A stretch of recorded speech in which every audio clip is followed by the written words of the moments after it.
Hai sahabat, jumpa lagi di podcast BPS Korpu. Dan hari ini kita sangat beruntung karena di tengah transformasi besar birokrasi ada satu pilar yang tidak boleh goyah, yaitu terkait dengan kualitas manusianya. Dan sesi kali ini kita sudah hadir sosok yang sangat memahami terkait dengan cara bagaimana menempa kompetensi dan juga karakter SDM. Beliau adalah Komisaris Besar Polisi Dr. Andes Sutriyono.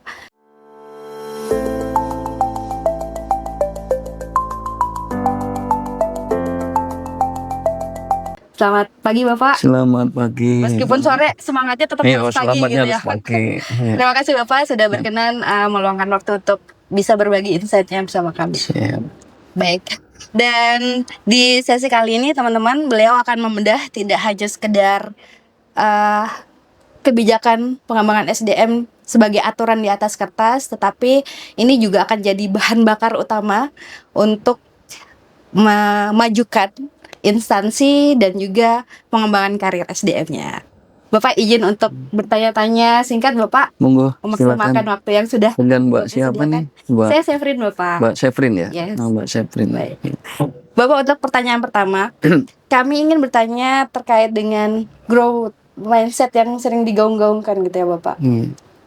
Kan adik-adik ini peserta, termasuk kami gitu ya, tunas muda Pak, menolak tua gitu ya Pak, tunas muda BPS yang akan menghadapi era data yang cenderung dinamis seperti itu Bapak. Dalam kacamata kebijakan SDM, saat ini sikap mental yang paling krusial Bapak untuk dimiliki ASN muda agar mereka ini nggak hanya sekedar bekerja, tetapi juga bisa menjadi aset yang bernilai gitu bagi organisasi. Seperti apa menurut Bapak? Baik ya, sepakat ya Mbak Sevrin ya. Kalau kita lihat adik-adik kita ini kan aset ya. Karena aset SDM ini menjadi salah satu aset yang sangat penting ya di dalam jalannya satu organisasi. Nah, untuk itu di samping dari sisi pola pembinaan mulai dari awal perekrutan ya, meskipun kalau kita sudah sesuaikan dengan standar untuk IPK-nya tinggi, tapi kalau kita tidak bentuk karakternya juga, ini juga akan sulit untuk bisa menjalankan tugas dan fungsi yang dihadapi untuk ke depan. Artinya bahwa di samping memiliki standar tinggi untuk masuk, mereka ini juga kita bentuk melalui berbagai metode untuk pengembangan SDM-nya. Salah satunya melalui Diklatser ini. Diklatser ini ya, ini kan salah satu metode bagaimana teman-teman ini akan dirubah mindsetnya yang tadi, mulai yang tadinya masyarakat biasa lulusan SMA ya, dari lulusan sarjana yang mungkin belum dibentuk mindset atau karakternya menjadi seorang ASN. Makanya dari awal kita belum masuk dulu ke kira-kira bidang tugas apa yang perlu mereka dalamin itu. Yang paling penting tadi ada berbagai kompetensi yang harus kita isi supaya juga akan bisa memenuhi apa yang diharapkan oleh negara ini, khususnya yang pengambil kebijakan, termasuk dari hal ini Kemenpan RB, kemudian kebijakan dari PKN juga semua harus kita jalankan untuk menyiapkan adik-adik kita menjadi ASN yang andal ke depan. Nah, salah satunya seperti contoh terkait dengan nilai-nilai dasar ASN berakhlak. Ini kan mereka belum tahu kan sebenarnya orientasi terhadap pelayanan itu seperti apa yang harus dijalankan. Terhadap hal-hal yang kecil saja mungkin barangkali. Apa sih sebenarnya yang harus dipersiapkan sebagai seorang ASN itu? Ya, ASN memang dituntut untuk melayani siapapun itu. Baik diminta atau tidak, sepanjang orang, apalagi orang memerlukan.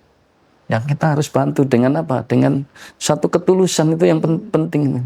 Dan ingat kalau kita satu pekerjaan yang selalu diikuti dengan nilai-nilai ibadah, insya Allah pasti hasilnya nanti akan baik gitu. Karena kalau kita bekerja dengan ikhlas ini kan pasti tidak ada beban ini yang akan kita. Akunya kan bisa, wah laki-laki pekerjaan akan dilimpahkan ke saya lah. Kalau begini kan pasti akan di samping dari akan menjadi beban juga pasti juga tidak sehat itu tujuan dari organisasi itu gitu. Baik, luar biasa Bapak.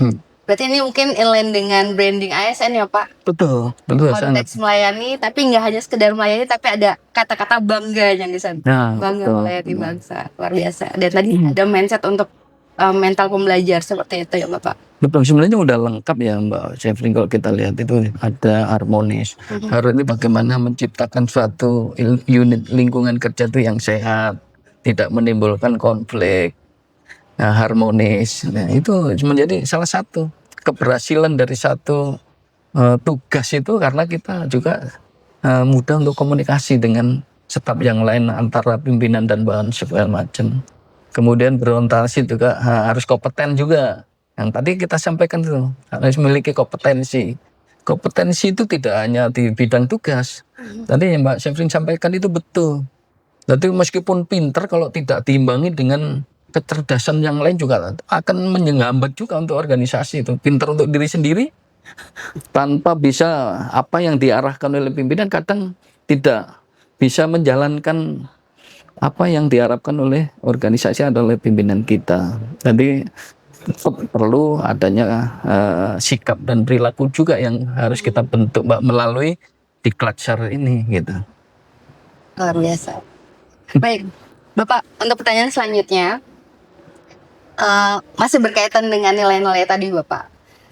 Antara BPS dan polisi ini kan ya sama-sama ngomongin akurasi dan disiplin lah ya Pak, tingkat tinggi. Betul.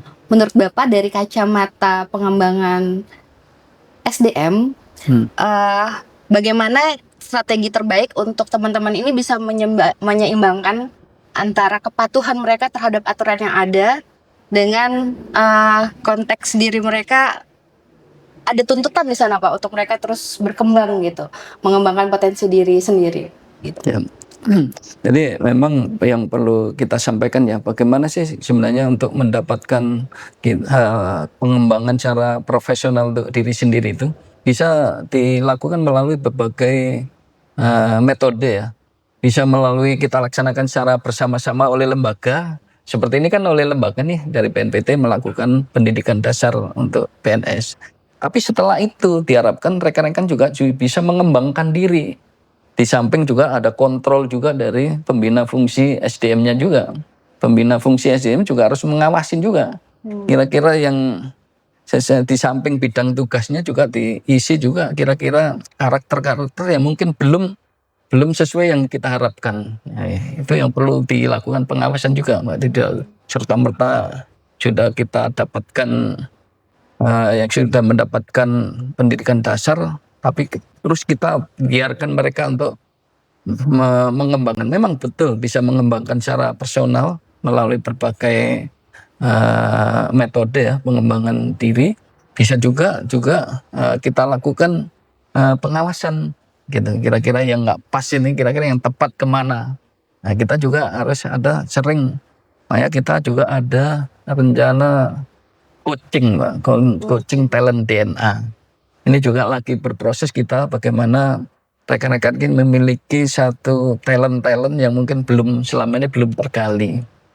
Nah, di situ kan ada macam-macam talent, ada yang talentnya yang goal getter, misalnya selalu berpikiran tentang goal, hasil, tujuan yang tercapai.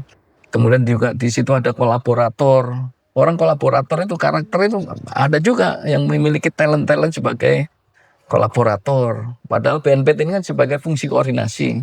Nah, sebenarnya talent yang kolaborator inilah yang diperlukan supaya bisa bagaimana bekerja sama dengan kementerian dan lembaga lain untuk melakukan tugas dan fungsinya itu. Banyak yang perlu kita gali itu. Tapi yang paling penting adalah bagaimana ya kecerdasan, ya, di samping kecerdasan secara bidang tugas dan fungsinya itu juga harus diimbangin juga dengan sikap dan perilaku itu.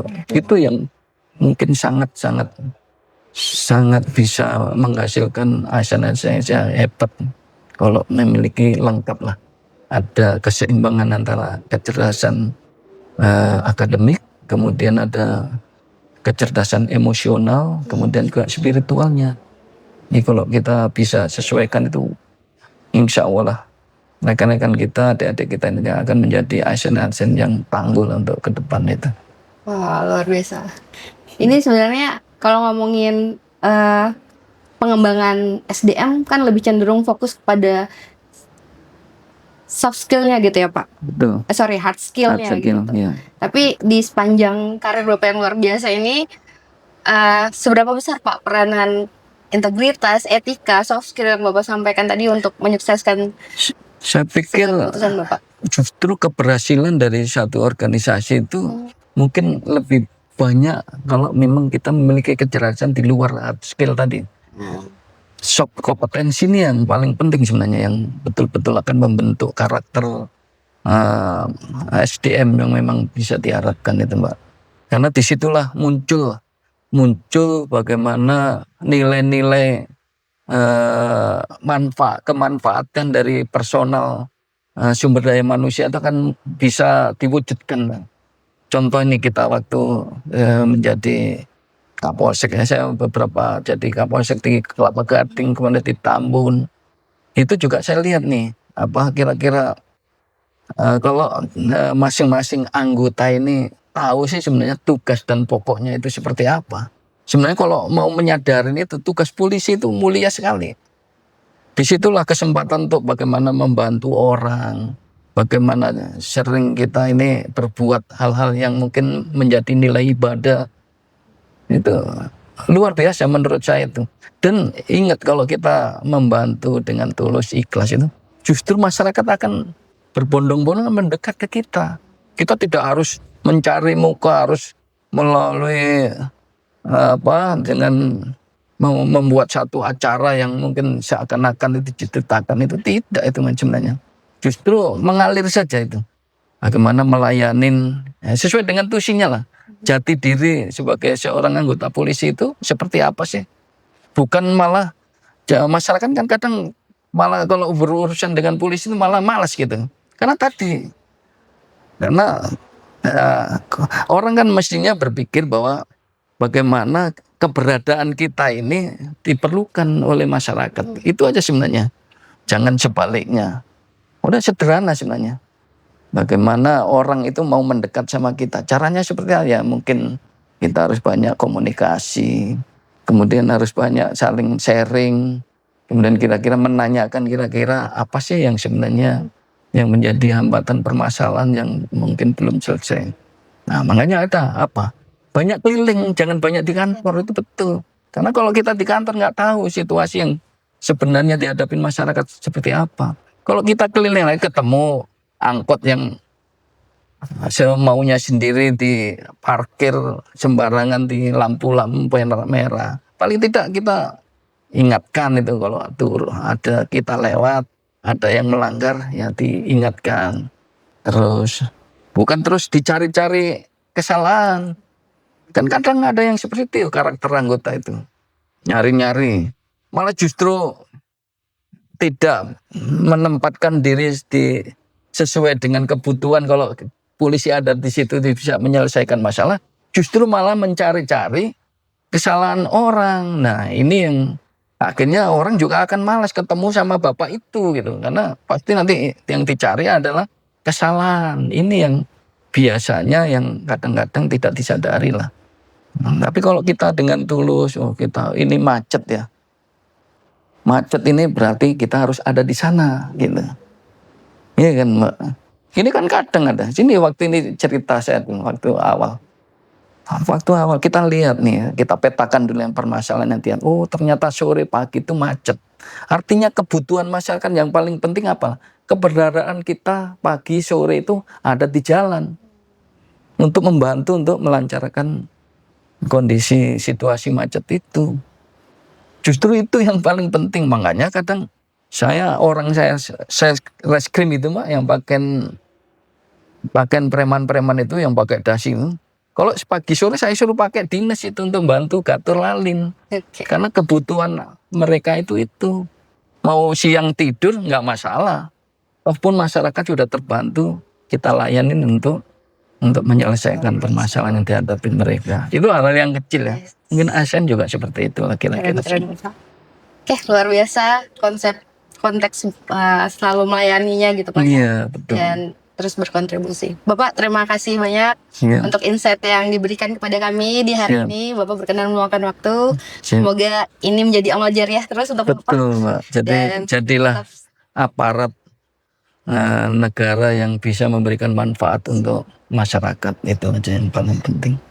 semoga kolaborasinya tetap terus terjaga Bapak. Amin. Terima kasih banyak. Terima kasih juga kami dikasih kesempatan anggota di BNPT untuk bisa ikut pendidikan dasar di sini, karena saya sudah sampaikan, manfaatkanlah sarana dan prasarana terus di sini. Orang-orang hebat cuma ada di sini. Amin. Inovasi juga ribuan ada di sini. Silakan dipelajarin yang positif untuk bisa mengembangkan diri. Sekali lagi terima kasih banyak Bapak. Ya, sama-sama Mbak. Baik sahabat, tadi kita sudah mendapatkan banyak insight dan izin untuk saya wrap up terkait bahwa kita diminta untuk terus tetap berkontribusi dan terus melayani, karena pada hakikatnya teman-teman ada satu hal yang termaktub di kitab kita semua gitu ya, bahwa ketika kita melayani konteksnya adalah kita memudahkan urusan orang lain, dan barang siapa yang memudahkan urusan lain, insya Allah semua urusannya juga akan dimudahkan. Itu termaktub di kitab kita dan tidak ada dispute di sana. Baik, sampai jumpa di podcast selanjutnya. Terima kasih. Kami akhiri. Wassalamualaikum warahmatullahi wabarakatuh. Waalaikumsalam warahmatullahi wabarakatuh.